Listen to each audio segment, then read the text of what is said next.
On a traversé Damer, Edgain, les frères Menendez, 3 trajectoires, 3 gouffres, 3 manières pour le réel de dérailler. Cette première saison n'a pas cherché à excuser ni à condamner. Elle a cherché à comprendre l'enfance, les failles, les fractures qui rendent l'horreur possible. Et quand on met ces 3 histoires côte à côte, un fil apparaît. Un homme a déjà tenté de les penser ensemble, de les styliser, d'en faire une mythologie moderne, Ryan Murphy. On croit regarder un créateur de série, mais derrière les images impeccables, il y a un projet, un regard, une manière de raconter l'Amérique à travers ses monstres. Dans cet épisode, on quitte la clinique individuelle et on regarde le décor, le pays, ses angles morts, et cette question dérangeante, inévitable, qui crée vraiment les monstres? Bienvenue dans Clinique du crime. Aujourd'hui, on traverse le regard de Ryan Murphy.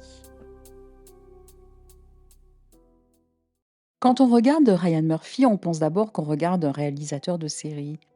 Mais très vite, on comprend qu'on est face à quelqu'un qui ne raconte jamais ce qu'il semble raconter. Murphy ne filme pas des criminels, il filme l'Amérique. Une Amérique fissurée, brillante en façade, trouée en dessous.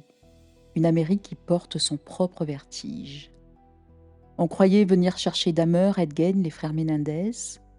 On croyait qu'on allait parler de 3 monstres. Mais en réalité, ce qu'on regarde, c'est un système, une culture, une manière de fabriquer sans le vouloir ce qu'on appelle ensuite l'horreur. Murphy filme ce que tout le monde préfère éviter. Les angles morts, les pièces qu'on n'ouvre jamais, les dossiers abandonnés, les regards détournés. Il filme les trous dans la toile. Et dans ces trous-là, forcément, quelque chose finit par tomber. Chez Murphy, la monstruosité n'a rien de magique. Elle n'apparaît pas dans un éclair dramatique. Elle se construit lentement, dans les maisons parfaites, dans les champs silencieux, dans les quartiers oubliés. Elle pousse dans une atmosphère, dans une famille, dans un système, dans un pays qui ne protège plus ceux qui en auraient le plus besoin. On commence avec les Menendez et tout de suite on comprend. Ici, la violence n'est pas un événement, c'est un héritage. Une maison impeccable, un père imposant, une mère noyée, une famille vitrine. L'Amérique adore les vitrines. Elle donne l'illusion que tout va bien, mais derrière, Murphy nous montre les pleurs étouffés, les chuchotements, les nuits verrouillées. Il montre les parents monstres, pas ceux qui tuent physiquement, mais ceux qui blessent psychiquement jusqu'à épuisement. Le père Menendez avec sa domination, son contrôle, son pouvoir glacial. La mère écrasée, éteinte, trop fragile pour protéger. Les enfants apprennent que leur corps ne leur appartient pas, que leur parole ne vaut rien, et que la famille peut être la première scène du crime. Et dans cette affaire-là, il y a un autre monstre, la justice américaine. Une justice qui refuse de croire des enfants victimes d'inceste, une justice qui préfère protéger le mythe du père exemplaire plutôt que la parole blessée, une justice qui a préféré punir la rébellion plutôt que reconnaître la violence initiale, une justice qui a condamné 2 garçons en effaçant ce qui les avait détruits. Là encore, on se demande qui est le monstre dans cette histoire, le fils qui finit par casser ou le père et la justice qui ont fracturé l'âme avant qu'on ne voie le sang. Les Menendez nous montrent la structure traumatique, ce psychisme tendu, cabossé, modelé par les coups, les humiliations, les menaces, un psychisme qui vit dans la survie permanente. Et Murphy dit ceci, la violence peut parfois n'être que la dernière étape d'un trauma qu'on n'a jamais pris en charge. Et ça raconte quoi de l'Amérique? Que ce pays idolâtre la famille mais refuse de voir les violences qui y naissent, qu'il préfère les façades aux vérités et qu'il laisse des enfants devenir des bombes à retardement. Puis, on entre chez Edgain et c'est un autre climat. Là, la monstruosité ne vient pas de coups, mais d'une absence totale de bord. La mer de Gain, c'est un océan. envahissante, toute puissante, religieuse à l'excès, écrasant tout ce qui ressemble à une identité propre. Là encore, parents monstres, mais version fusionnelle, dévorante. Un mère qui ne laisse aucun espace psychique à son fils. Pas de monde extérieur, pas d'altérité, pas de respiration. Et Murphy nous montre que la psychose ne tombe pas du ciel. Elle se fabrique quand le réel devient impossible à habiter. Gain incarne la structure psychotique, un moi-peau qui n'a jamais pu se former, une enveloppe psychique complètement déchirée, un imaginaire qui remplace le réel parce que le réel est trop menaçant, trop plein, trop lointain. Gain découpe des peaux non pas par sadisme, mais par tentative dramatique de se fabriquer une enveloppe, une peau psychique de substitution, un costume de stabilité. Et il y a un autre monstre autour de lui, l'absence totale de soins. Personne ne dépiste, personne ne s'inquiète, personne ne voit le délire se nouer, aucune écoute, aucune prise en charge, l'État ne vient jamais, la psychiatre ne vient jamais, la communauté ne vient jamais. Là encore, le système laisse un homme dériver dans sa psychose, comme on laisse une barque fuir sur un lac sans s'en soucier. Et ça raconte quoi de l'Amérique rurale? Que l'isolement tue, que les croyances rigides étouffent, que la psychose peut grandir en silence dans les cuisines froides sans que personne ne remarque rien. Et que la solitude est un pays en elle-même, un pays dangereux quand personne ne veille. Et puis, on arrive à Dahmer. Et là, Murphy éclaire quelque chose d'encore plus dérangeant. Les institutions monstres. Pas celles qui frappent, celles qui laissent tomber. Celles qui existent sur le papier mais pas dans la réalité. Celles qui ne voient pas un jeune de 17 ans laissé seul dans une maison, abandonné émotionnellement, isolé comme un fantôme. Celles qui traversent les signes sans jamais s'arrêter. Celles qui plus tard voient un adolescent désorienté, nu, incapable de parler, et choisissent de le rendre à l'homme adulte qui l'a drogué, parce qu'il est blanc, poli, et qu'il dit que tout va bien. Parce que les 2 femmes noires du quartier ne comptent pas, parce que certaines vies dans ce système-là valent moins que d'autres. Ce que Murphy filme ici, ce n'est pas un monstre qui se fabrique dans le vide, c'est un monstre que l'on laisse se fabriquer. Dahmer n'est pas seulement un prédateur, c'est un laissé-pour-compte. Un enfant abandonné par sa mère en dépression, un adolescent abandonné par un père qui ne sait pas comment aimer, un jeune homme abandonné par la psychiatrie, un voisin abandonné par la police, un adulte abandonné par tous qui auraient dû l'arrêter. Il incarne la structure borderline effondrée, un vide interne, un manque de limites, un manque de regard, un manque de contenance. Un enfant qui découvre trop tôt que personne ne vient quand on pleure et qui, plus tard, cherche désespérément à retenir l'autre par la mort, faute d'avoir jamais compris la vie. Murphy montre que Dahmer n'est pas né monstre, il a glissé dans un vide où personne ne l'a rattrapé. Et ça raconte quoi de l'Amérique urbaine? Que les grandes villes fabriquent de l'invisible, que le racisme institutionnel tue, que la pauvreté efface les existences, que les minorités doivent hurler pour être entendues, et souvent trop tard.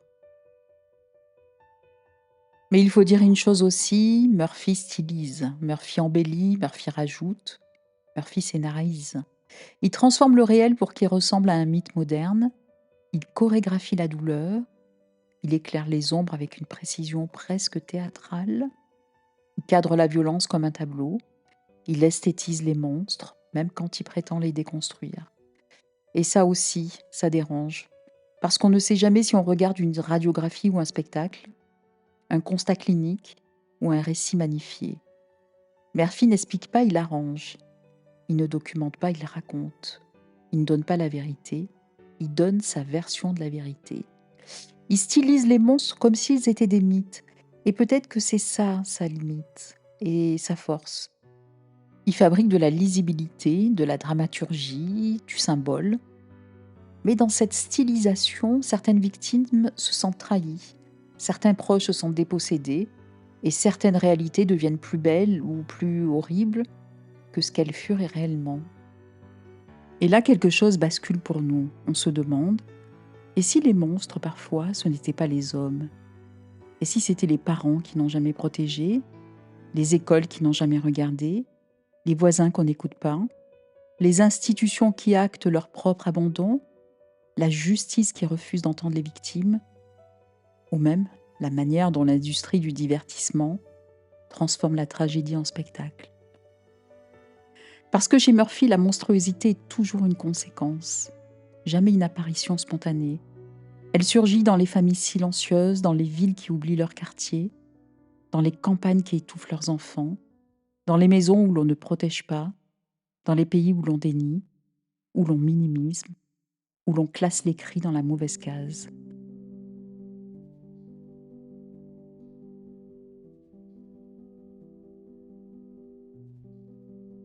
Et quand on regarde tout cela, les parents absents, les institutions défaillantes, les silences qui étouffent, quelque chose devient évident.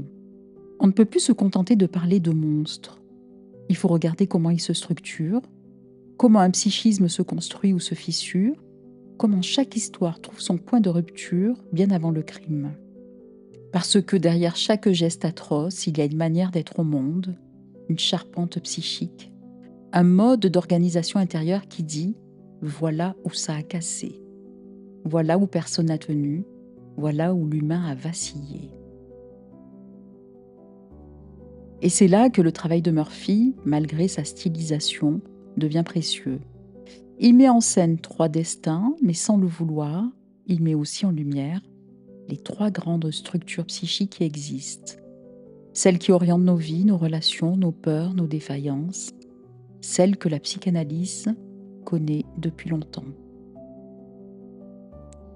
La névrose d'abord, c'est ce qui arrive quand il existe une loi mais qu'elle écrase, qu'elle blesse, qu'elle terrorise. Le sujet tente de tenir debout tant bien que mal, en luttant contre un trauma qui revient comme une vague. C'est la structure qui parle, qui se souvient trop, qui souffre en silence. Elle cherche à composer avec la violence reçue, sans jamais l'avoir choisie. La psychose ensuite, c'est l'effondrement du réel.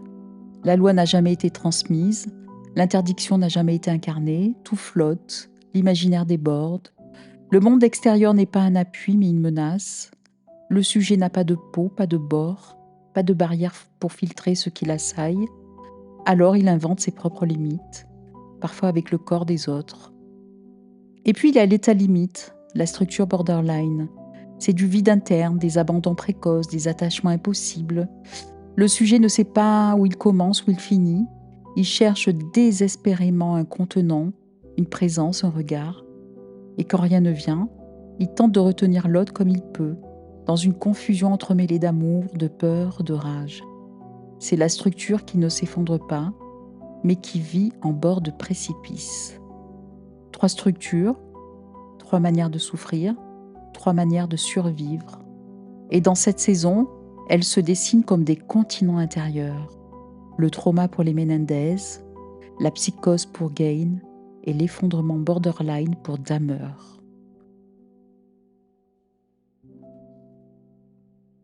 Et quand on comprend ces 3 structures, on comprend aussi une chose essentielle. On ne peut plus séparer le psychique du social. On ne peut plus dire c'est un monstre sans regarder là où il a grandi, sans regarder les murs, les silences, les institutions, les absences, les abandons qui ont donné forme à ces psychismes cassés. Parce qu'un trauma n'apparaît jamais seul, une psychose ne se déploie jamais dans le vide, un état limite ne s'effondre jamais sans raison. Chaque fissure psychique raconte aussi une fissure du monde autour. Et c'est là que Murphy, sans être clinicien, touche juste.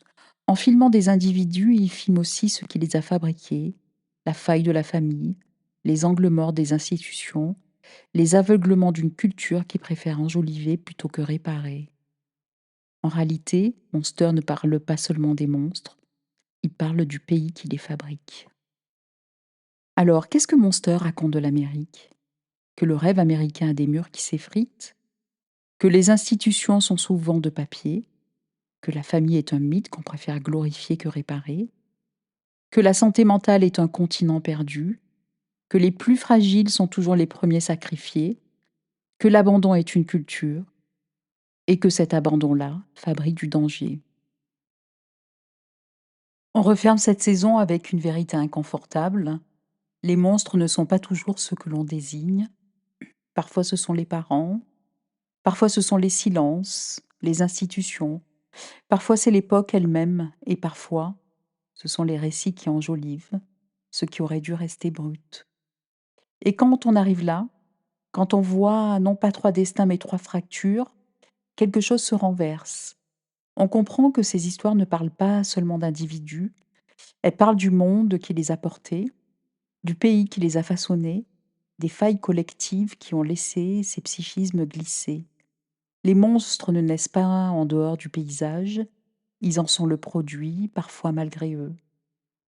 Murphy met la lumière là où l'Amérique préfère mettre un drapeau. Il dit « Voilà ce que vous ne voulez pas voir, voilà ce que vous produisez sans le vouloir, voilà ce que fabriquent vos silences. » Et nous, on sort de là un peu secoués, avec une question qu'on ne pourra plus retirer. Combien de monstres fabrique-t-on encore aujourd'hui sans le savoir? Dans nos familles, dans nos institutions, dans nos quartiers, dans nos écoles, dans nos systèmes, dans nos renoncements. Et maintenant, on peut refermer Ryan Murphy, refermer ces monstres stylisés, ces familles toxiques, ces institutions aveugles, refermer Dahmer, Gaines et Menendez, et tout ce qu'ils nous ont appris sur un système qui fabrique de la violence. Mais pour la suite, on quitte l'Amérique de Murphy pour entrer dans un territoire beaucoup plus brut, plus intime, plus dérangeant. La saison prochaine, nous entrerons dans les corps blessés. Pas des mythes, pas des caricatures, pas des silhouettes de polars qu'on découpe dans les journaux, des femmes réelles, incarnées, troublantes, avec une enfance, un corps, une faille. Et surtout, un point commun terrible, essentiel, incontournable. Les trois ont été abusés.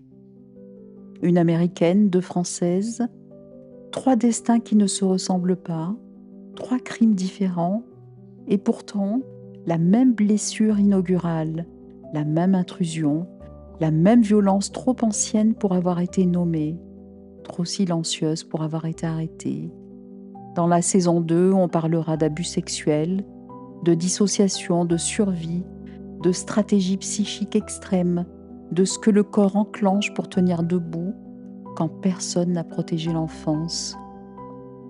On parlera de ce que devient une femme quand son enfance n'a jamais été protégée, pas parce que toutes deviennent meurtrières, loin de là, mais parce que certaines, très rarement, basculent autrement.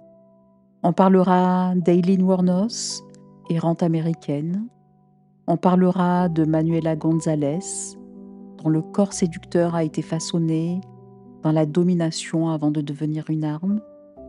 On parlera de Betty Nabo et de la dissociation comme unique refuge quand la réalité devient impossible à habiter. Ces femmes sont des trajectoires traumatiques poussées à l'extrême, des vies où l'abus sexuel marque tout, le corps, le psychisme, le rapport au monde, et parfois, très rarement, le passage à l'acte. La saison 2 cherchera à comprendre, à nommer ce que le silence fabrique, à éclairer les zones interdites, à écouter ce que le crime révèle du trauma et du manque absolu de protection. Merci d'avoir traversé cette saison. La prochaine sera plus clinique, plus intime, plus frontale et peut-être plus nécessaire encore.